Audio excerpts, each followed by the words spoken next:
Despite what he said, the president hasn't closed Gitmo. He didn't put those health care negotiations on C-SPAN either. But those are just his most famous broken promises. The list is actually much longer, and considered as a whole, it becomes clear that President Obama is a man who simply can't keep his word. Remember this? Well, the first thing I'd do as president is sign the Freedom of Choice Act. That's the first thing that I'd do.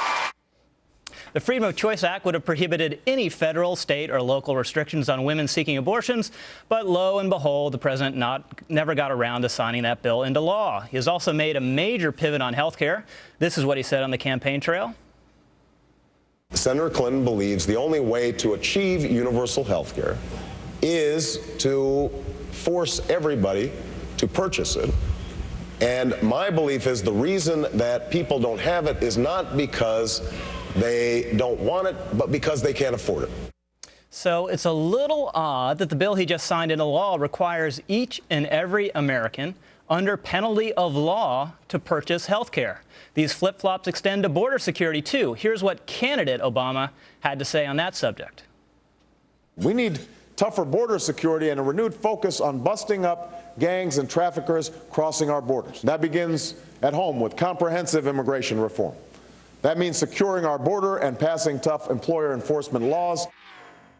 Given his strong feelings on the issue, I wonder why the Department of Homeland Security halted the virtual fence it was building on the U.S.-Mexican border just 2 weeks ago. National Review's Jim Garrity has compiled a complete list of the president's broken promises. You can find that on nationalreview.com, a pretty good website, if I do say myself. And he joins us now. Jim, thanks so much for being with us. Hi, boss.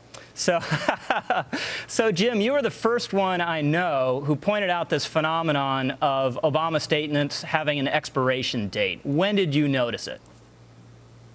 Well, probably during the campaign. A lot of people are very cynical and believe that politicians lie. I began to realize that I don't think Obama necessarily intends to lie. I kind of think of him as kind of like the guy in Memento whose memory kept resetting every 15 minutes.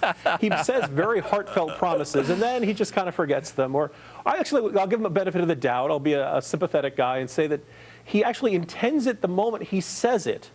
And then it gets hard. And then all of a sudden, these promises and these pledges, and no matter how heartfelt and absolutely emphatic and pounding the table he was, they all of a sudden don't seem so important a little bit later when the key audience in front of him has changed and there's not someone in his ear or there's not someone saying, you really need to keep your word on this. Well, Jim, I guess you mentioned earlier.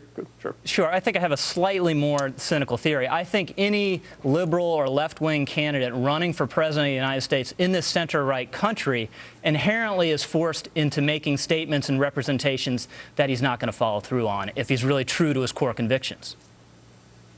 Oh, absolutely. And it's probably safe to say that if Obama had run on, look, I'm going to, talk a good game on border security and talk a lot about a virtual fence and then not actually fund any of that, or if I'm going to talk about how unwise I think individual mandates are and then turn around and sign them into law, doesn't sell particularly well. If you can say, well, I'm going to give you a lot of good promises now and then go back on all of them.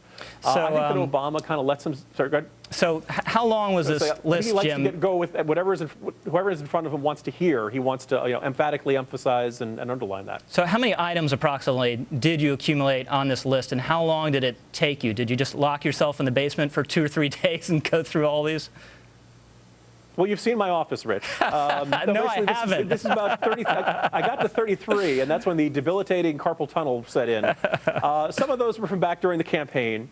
I think one of my favorite ones was when Jeff Johnson, it was a high-ranking CEO who had a giant bonus and not performed particularly well, was on his vice presidential selection committee, and he had emphatically insisted, look, this guy does not work for me. And then the next day he accepted his resignation, which kind of raises the question, if he doesn't work for you, how can you accept his resignation? Now, that was probably one of the fastest. That was within 24 hours. What he had said was no longer inoperable, as they used to say. And I think some of them were during the campaign. The first 100 days were pretty busy. You had 18, I believe, stands out in there. 18 promises 18 in the first 100 days he didn't follow through on. And then after a while, I kind of use this mantra: all statements come from Barack Obama come with an expiration date. All of them. I'll admit I stopped emphasizing this point, kind of as the first year wore on, because I don't know about you, I didn't encounter that many liberals who wanted to argue that he was good at keeping his promises. Even they were kind of acknowledging that, yes, he, I think Obama became very well defined. I think it was a Jimmy Fallon joke, where it was right around Christmas time of last year. And he said that Michelle Obama wasn't going to get too excited about her presence because she's used to Barack promising a lot and then not delivering anything. I think that kind of became the book on this president. That, you know, this one of those things where, look, yes, he'll tell you the stimulus is fantastic and it's going to create a million, jillion, quadrillion jobs within the first couple of days. And we're hearing all kinds of, you know, the health care bill is even better than Jesus showing up at your door and healing you personally.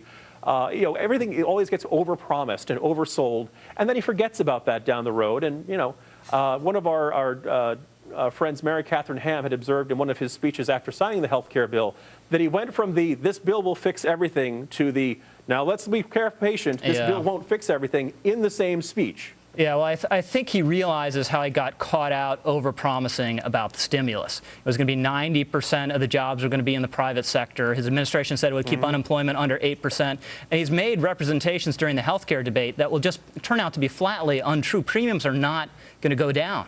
Costs are not going to go down. So I think he's going to have a real stimulus effect, and he realizes that, and he's trying to dial it back now that they actually got the bill passed. Never mind the promise of it's going to go down 3,000%. I would have settled for 3%. I have a suspicion we're not going to see this. You notice during the discussion of the bill, no one ever talked about, oh, we're going to see $100 million hits to companies immediately. Right, they never mentioned that. Off guard by that phenomenon. So it's one of those things where if Obama was not posing as Santa Claus, if he was not coming along as obviously giving you all these wonderful goodies, and he had to sell his pieces of legislation as, well, there's going to be some drawbacks and it's not going to work as well, you know, Democrats who already had to be twisted around like Stretch Armstrong to vote for this thing would then say, look, I'm not, you know, putting my career on the line for a bill that's not going to work. I wonder if the same stimulus bill was before Congress now, whether it would still pass. Clearly, the most consequential, though, of these shifts is the individual mandate, where during the campaign he opposed it when Hillary proposed it. And it's funny, for such a thing, an item that's so important, that's his signature initiative, this health care bill, he really didn't have a mandate for this version of it, because he opposed the individual mandate. He never mentioned the tax increases. He never mentioned the Medicare cuts. He just said it was going to cut premiums for families, you know, $2,400, and the rest of it would be, you know, sugar plums and ice cream. Yeah, I was going to say, it's kind of interesting when you watch the debates between him and Hillary Clinton at this point. At one point, he mentions how he doesn't like the individual mandate, how he thinks the problem is not that the problem with health care isn't that people aren't being punished sufficiently if they don't have it. The problem is that they can't afford it. And there's applause at that line. This was an applause line that he used against Hillary Clinton. Obviously, she's in a very different position now, and I'm not sure, she's not going to be the one who's going to jump out and say, hey, you've completely gone back on what seemed like an important line there. But I think, you know, this was an administration that had spent something like $30 million on campaign ads against John McCain, claiming he was going to tax health care, tax health benefits as if they were income. And then during this health care debate, the administration kept sending out signal after signal of, well, we're open to it, we're considering it. You saw recently that he's establishing his deficit reduction commission, Jim. And they asked, are tax cuts Jim, we unfortunately for those making less than $250,000? We got to get out of here, but in a year's time, we'll give you another 2 or 3 days off to update the list. All right? Thanks so much for being with us. Thanks, Jim.